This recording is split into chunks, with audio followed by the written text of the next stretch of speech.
case managing support too, then this is where we go to find the contact details for you and know who to reach out to. So make sure that they add you as emergency contacts. Also remind them to update their address details within 7 days every time they move to another new location. That's a student visa requirement. That is, again, if any welfare checks need to be made. So if you haven't heard from your student for a while and you're really concerned and you contacted us and you'd like us to do a welfare check or for the police to do a welfare check, then we go in there to look for the address details. And if your student, do any of you have a student that's under 18 that has a care arrangement? Yeah? Yes, so some of you. So your student will actually be meeting one of us every 2 weeks as part of that care arrangement, and you have extra visa requirements as well, like the 10 p.m. curfew and to stay in designated accommodation providers where we can make sure that your student is really well looked after.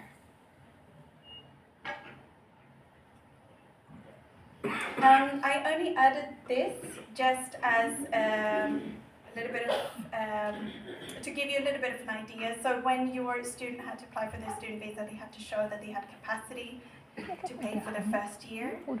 And that's just to give you a general guide of how much a student needs when they're here, on top of the tuition fees and everything else. But we know that expenses can creep up, and I want to just mention that here. So in case you notice that your student is very concerned, or maybe that they're spending a little bit more than you were expecting, and that you're finding that, that it's difficult to make the money stretch all the way, encourage them to come in and seek our support. And we can do a bit of budget planning and talk to them about ways that they can feel at ease while they're here and be able to study. So some of the students that we see, they might be supporting themselves by doing additional part-time work. But of course, if a student does too much part-time work, that might impact on their studies. So it's kind of how to balance everything effectively. Yes? Sorry? Part-time work over 21. Oh yes, so if the minimum wage for someone doing part-time work, if they're over 21 years of age, is up here. That's for part-time students. If most of our students work on a casual basis, which means that they don't have set hours every week, and they are actually allowed to 25% more than a minimum salary because they don't get annual leave pay, they don't get sick leave, and all of those things. And the most important thing to remember is that any international student visa holders has the same work rights as any Australian here. And I think that's important to point out because we find that sometimes international students get exploited because they might not be aware of all their rights. So just remind them that they have the same work rights as everyone else. They can actually work under 21 also. Yes. All this. Yeah. And what kind of opportunities university provide for them if they want to work? We don't, well, there are opportunities for students, and all the opportunities that are available get posted on the UNSW job board. Job board. So if you just Google UNSW jobs, and you can put in casual, they can find any casual positions there. Yeah.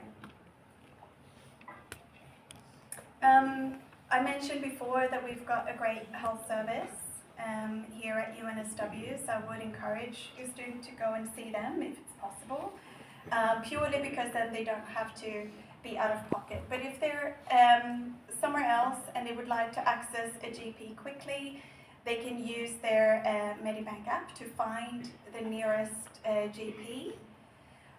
One thing to look out for if they don't want to pay too much money out of their own pocket is to look for a bulk billing GP.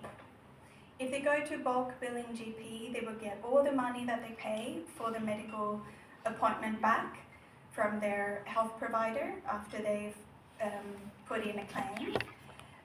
But a lot of the GPs these days are not bulk billing, which means that they will charge your child maybe an additional $20 on top of what what they will be able to claim back from their overseas health insurance cover. So students on an overseas health insurance cover get the same money back as Australians get when they go to a GP. So we too pay an excess fee when we go to the majority of doctors unless they are bulk billing. So if they're mindful of their money, then they should find out who the bulk billing doctors are in their nearby area. And the last slide here is before I just hand over to our student, is accommodation. I hope that most of your students have already found accommodation. Some of our students live on campus, but of course we know that the majority live off campus. And students make decisions based on their budget. Sometimes they make decisions based on if they have family here in Sydney and want to be closer to a cultural community where they feel more or better supported.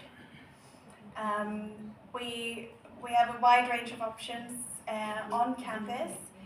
And then for students, because we know that the rental market can be quite difficult, we have the off-campus accommodation support team to support students in finding off-campus accommodation as well.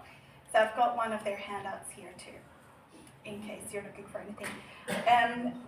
Before we head off to our catering, I'm just going to let Lexi here talk about life outside the university.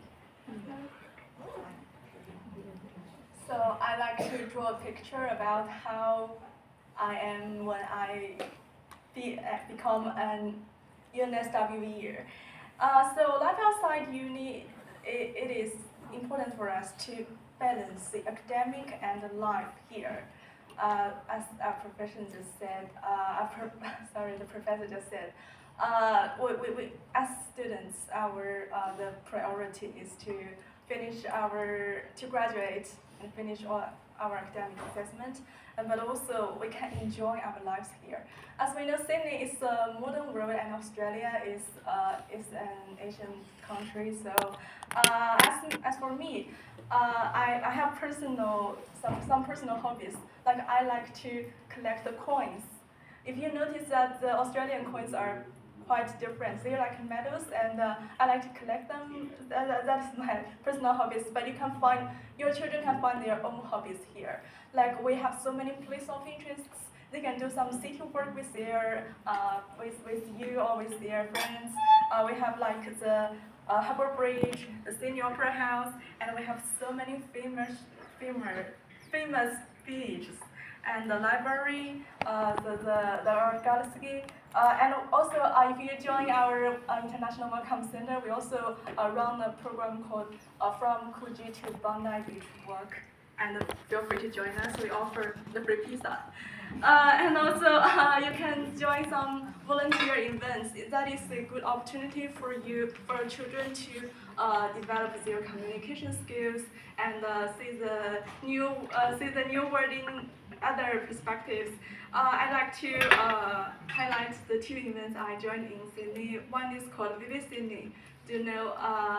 It's like the largest event here. And also, I just joined the Marathon Sydney last week, and that was pretty amazing to see so many runners just run across us. I was just like, just cheer them up. And also, you can join so many events and the societies here, like I just mentioned before. And also, we run as Communicate. You can find your children can find new friends here, and also maybe one day they could become one of us.